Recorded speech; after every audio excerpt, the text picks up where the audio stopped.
Question solve करना चाहिए, किसे नहीं पता होगा, हर IIT जेईई एस्पिरेंट को पता होता है, सदियों से पता होता आया है और आगे तक पता होता रहेगा। लेकिन फिर भी हजारों क्वेश्चन सॉल्व करने के बावजूद भी कुछ बच्चे उन क्वेश्चन से ऐसा एक्सट्रैक्ट निकाल पाते हैं कि वो टॉपर बन जाते हैं, रैंक 1 to 100 बन जाते हैं। और कुछ बच्चे हजारों सवालों को सॉल्व करने के बाद भी जेईई के एग्जाम में सिलेक्ट नहीं हो पाते। क्या होता है? क्योंकि एक्चुअली ना क्वेश्चन सॉल्विंग एक मेथड नहीं है, क्वेश्चन सॉल्विंग एक आर्ट है।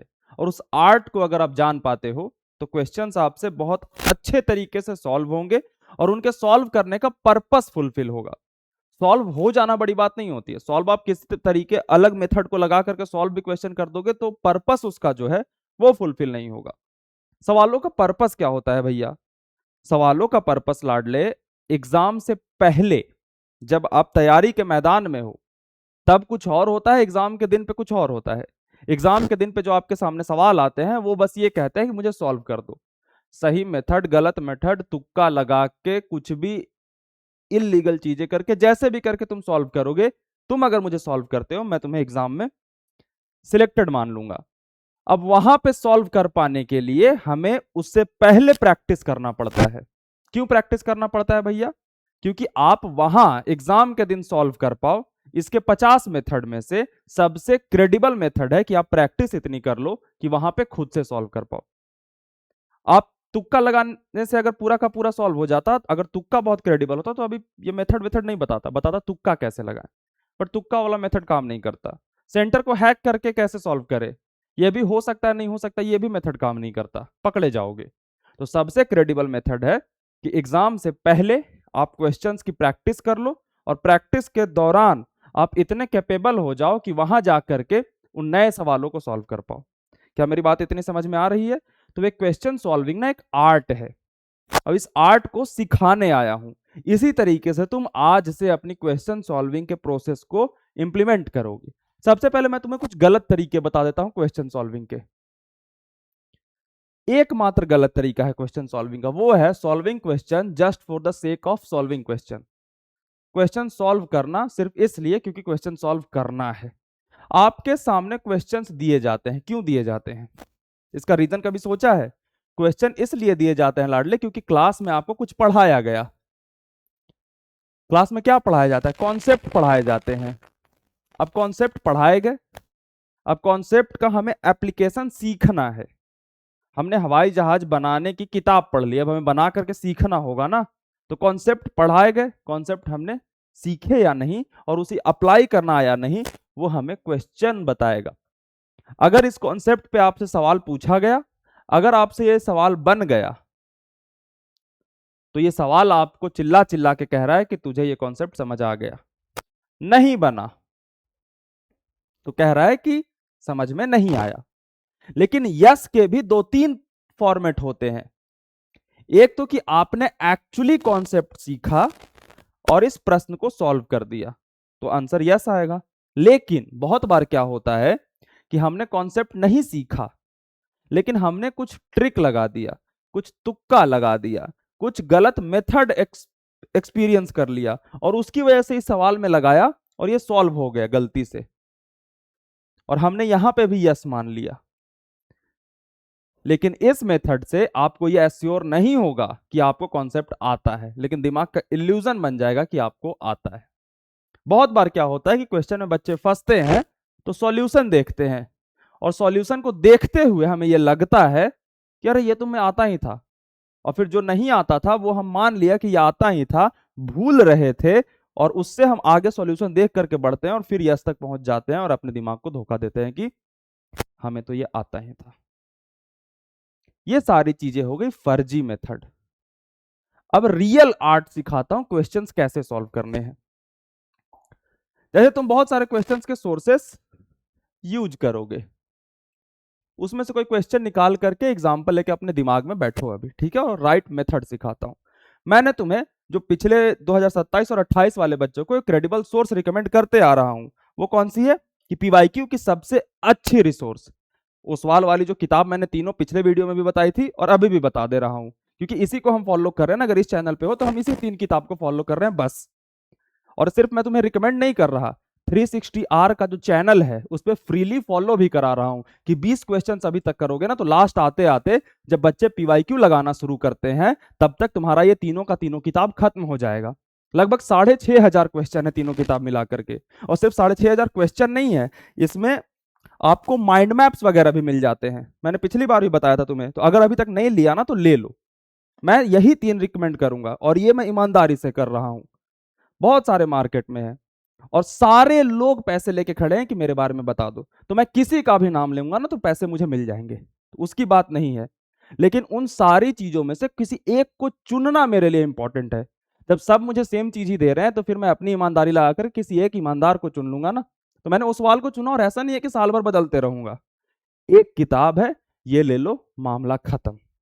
इसमें सारे तुम्हें माइंड मैप्स भी मिल जाएंगे, डिटेल्ड सॉल्यूशन भी मिल जाएंगे। जो मैंने पिछली बार कहा था, सबसे अच्छी बात इसकी मुझे क्या लगी बाकी पीवाईक्यू किताबों के ऊपर, कि उनमें जो सॉल्यूशन है ना वो इसके अकॉर्डिंग दिया गया है, बच्चे को खुश करने के अकॉर्डिंग, कि किसी भी तरीके से छोटे छोटे सॉल्यूशन दे दो ताकि बच्चे को लगे कि यार बाकी किताबों में तो लंबा सॉल्यूशन होता है ना, फर्जी है, मुझे तो ट्रिक्स वाले चाहिए, वो काम नहीं करते। वही तो इल्यूजन क्रिएट करता है जिसकी वजह से क्वेश्चन सॉल्व करने के बावजूद भी बर्बाद होते हो।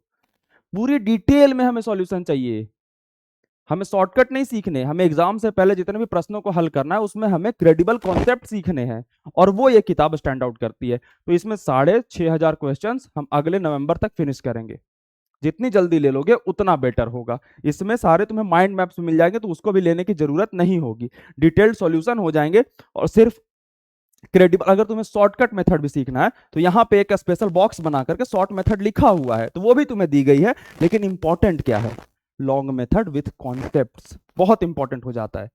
तो मैं नीचे लिंक दे रहा हूं, वहां पे जाओ और क्लिक करो। और ईमानदारी की बात यह है कि उस लिंक से तुम क्लिक करोगे तो मुझे पैसे कुछ मिलेंगे जिससे मैं सस्टेन कर पाऊंगा। लेकिन ये बात ऐसी नहीं है कि सिर्फ इन्हीं का मैं लगाता तभी मुझे मिलते, नहीं, कोई भी किताब का मैं लिंक लगा देता तो उससे मुझे मिल जाते, क्योंकि ऐसे ही काम होता है। तो जब कोई भी किताब का लगा देता मुझे मिलते, तो मैंने ये चुन करके यहाँ लगा दिया है। अगर तुम्हें डाउट लग रहा है तो कोई दिक्कत नहीं है, लेकिन जो मुझे बच्चे पहले से सुनते हैं उन्हें पता है कि भैया क्या कह रहे हैं, तो मैं बड़ी ईमानदारी से कहूंगा कि खरीद लो, और एक बार खरीद लोगे फिर कुछ लेने को नहीं बोलूंगा। फिर पूरे आपके 2 सालों की तैयारी, या 27 वाले हो तो 1 साल की तैयारी हो जाएगी। अब हम बात करते हैं कि क्वेश्चन, तो इस किताब से मान लो हमने एक क्वेश्चन उठाया, राइट अप्रोच सिखाता हूं, क्वेश्चन उठा लिया। अब हमने क्लास में कोई कॉन्सेप्ट पढ़ा था, तो सवाल को सबसे पहले हम देखेंगे। अब सवाल को देखा, सवाल को देख करके सबसे पहले हमें यह समझ आना चाहिए कि कॉन्सेप्ट क्लिक हुआ या नहीं।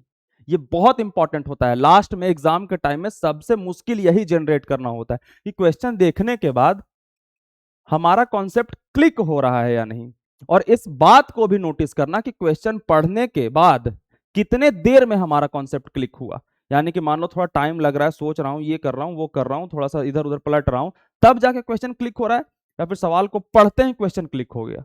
अगर सवाल को पढ़ते ही कॉन्सेप्ट आपका क्लिक हो रहा है तो यानी कि कॉन्सेप्ट क्लिकिंग टाइम, एक सवाल का महत्वपूर्ण हिस्सा होता है, वो आपका बहुत रिड्यूस हो चुका है, और वो बहुत अच्छी बात होती है। अगर आपको बहुत ज्यादा टाइम लग रहा है कॉन्सेप्ट क्लिक होने में तो उस पर और मेहनत करने की जरूरत है। फिर हम अपनी एक कमी में ये चीज डालेंगे कि इस कॉन्सेप्ट क्लिकिंग टाइम हमारा बहुत ज्यादा है। इस बात को हमेशा अपने दिमाग में रखना। कॉन्सेप्ट का याद आ जाना इंपॉर्टेंट नहीं होता, कितने देर में क्लिक हुआ वो इंपॉर्टेंट होता है। तो सबसे पहले हमने देखा कि कॉन्सेप्ट हमारा क्लिक हुआ या नहीं। इसका 2 जवाब होगा, यस भैया हो गया, दूसरा जवाब हुआ कि नो भैया नहीं हो पाया। तो अब नहीं हुआ तो क्या करेंगे, और हो गया तो क्या करेंगे। पहले हम बात कर लेते हैं नहीं हुआ पे। नहीं हुआ तो हम उस सवाल के सॉल्यूशन वाले पन्ने पे जाएंगे और वहां के ऊपर के सॉल्यूशन के 2 लाइन को देखेंगे, और वहां आपको पता पड़ जाएगा कि ये किस कॉन्सेप्ट से क्वेश्चन शुरुआत हुआ है। और आप फिर अपने दिमाग में ये बात डालोगे कि भैया ये कॉन्सेप्ट मुझे क्लिक नहीं हुई थी और ये सवाल था। तो अब सवाल को अपने दिमाग में रखोगे और इस कॉन्सेप्ट को अपने दिमाग में रखोगे, और फिर अपने आप को ये याद रखने की कोशिश करोगे इस तरीके के सवाल में ये कॉन्सेप्ट क्लिक होता है। तो अब ये प्रॉब्लम सॉल्व हो गई। तो नो का मैंने बता दिया क्या करना है, यस का मैंने बता दिया कि आपको क्लिक हो गई, तो बढ़िया, कॉन्सेप्ट क्लिकिंग टाइम खत्म हो गया। अब बारी आती है दूसरे स्टेप की। कॉन्सेप्ट तो क्लिक हो गया भैया, अब एप्लीकेशन। दूसरा स्टेप, तो कॉन्सेप्ट क्लिक हो गया। अब उसके बाद आप इस क्वेश्चन से डेटा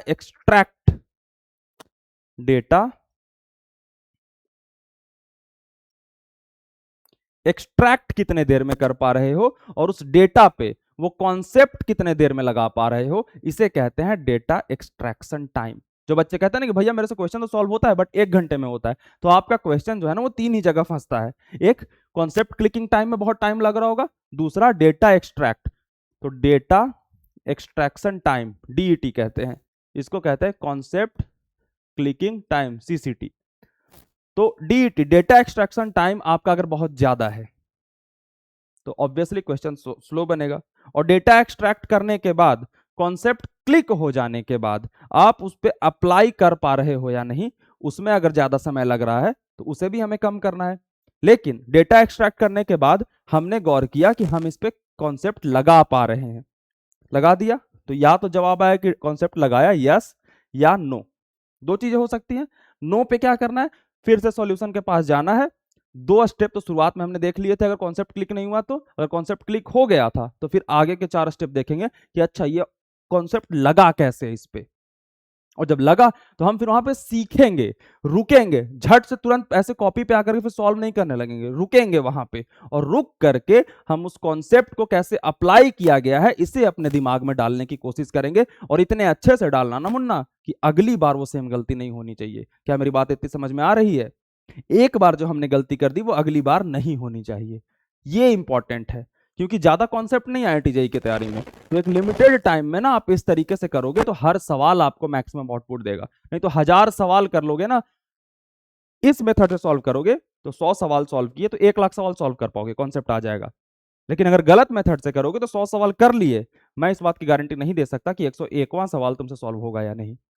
फिर वही गलतियां दोहराओगे, कॉपी देखोगे, पलटोगे उल्टोगे, सॉल्व तो हो जाएगा, फिर 102वां सवाल सॉल्व होगा या नहीं इसकी गारंटी नहीं होगी। तो हमने नो का बता दिया कि सॉल्यूशन देखा और चले गए।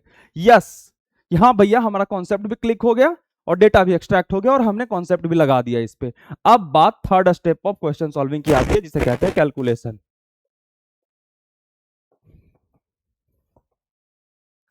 कैलकुलेशन, यही 3 स्टेप होता है क्वेश्चन सॉल्विंग का, कैलकुलेशन। अब कैलकुलेशन सिंपल, जोड़ घटाओ गुना भाग, या तो ये आपसे होगा या नहीं होगा। ये नहीं भी हो ना तब भी कोशिश करना सॉल्यूशन वाले पार्ट पे ना जाने का। हो जाए तो बहुत बढ़िया, लेकिन नहीं भी हो तो इसके साथ स्ट्रगल करना और इसमें खुद से गलती ढूंढने की कोशिश करना। क्योंकि कैलकुलेशन ऐसी चीज है ना जो कॉन्सेप्चुअली काम नहीं करती। कैलकुलेशन ऐसी चीज होती है कि आपको हाथों से याददाश्त बढ़ाने की आदत करनी होगी, कि आपके हाथ जो है ना वो कैलकुलेशन के इतने एक्सपर्ट हो जाएं कि आपको सोचना ही ना पड़े और हाथ ही मैथ सॉल्व कर दे, पता पड़े ये मैंने ही करा है। अच्छा, थैंक्स यार। तो कैलकुलेशन जब आपकी गाड़ी फंसे तो अपने आप से इसके सॉल्यूशन को निकालने की कोशिश करना। क्या मेरी बात इतनी समझ में आ रही है? बहुत बढ़िया। तो ये 3 स्टेप है, इन 3 स्टेप को लगाओगे तो ये है art of solving question, SAC। और आपने जब इसको कर लिया तो हम कहेंगे क्वेश्चन को हमने सैक कर लिया। यानी कि क्वेश्चन ने हमें मैक्सिमम आउटपुट दे दिया जो कॉन्सेप्चुअल क्लैरिटी और उसके एप्लीकेशन को सिखाना था। एक एक क्वेश्चन अगर ऐसे करोगे ना तो बहुत प्यार से तुम्हें चीजें वो सिखाई जाएंगी। और जहां पे क्वेश्चन ना बने ना तो बस यही 3 स्टेप में गलती होगी कि क्वेश्चन को देखा, हमारा सीसीटी गलत था, कॉन्सेप्ट क्लिकिंग टाइम बहुत ज्यादा था, 3 घंटे 4 घंटे। एग्जाम में होता है ना कि वही क्वेश्चन घर पे बच्चे को बोल दो कि 5 दिन में सॉल्व करना, कर देगा, लेकिन एग्जाम में कॉन्सेप्ट क्लिकिंग टाइम बहुत कम होना चाहिए।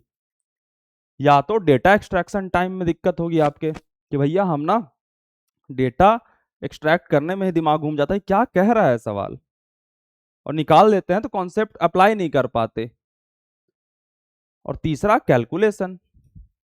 तो आप जब भी सवाल ना बने, या तो टेस्ट में ना बने, घर पे ना बने, जहां भी ना बने, आप सिर्फ 3 चीजों में सोचोगे, कॉन्सेप्ट क्लिक हुआ था, नहीं हुआ था तो उसका सॉल्यूशन बता दिया, क्या डेटा एक्सट्रैक्ट होकर कॉन्सेप्ट अप्लाई हुआ था, नहीं हुआ था तो उसका सॉल्यूशन बता दिया, और क्या कैलकुलेशन में गाड़ी फंसी थी। इसके अलावा कोई दिक्कत ही नहीं है। ठीक है, तो ये मेरी बात इतनी समझ में आ गई। तो ये था आपका आर्ट ऑफ सॉल्विंग क्वेश्चन, और इसी तरीके से आप आगे बढ़ोगे और सवाल को ऐसे सॉल्व करोगे, चाहे 27 के बच्चे हो चाहे 28 के बच्चे हो। Got it? कोई डाउट हो तो पूछो मुझसे। All the very best.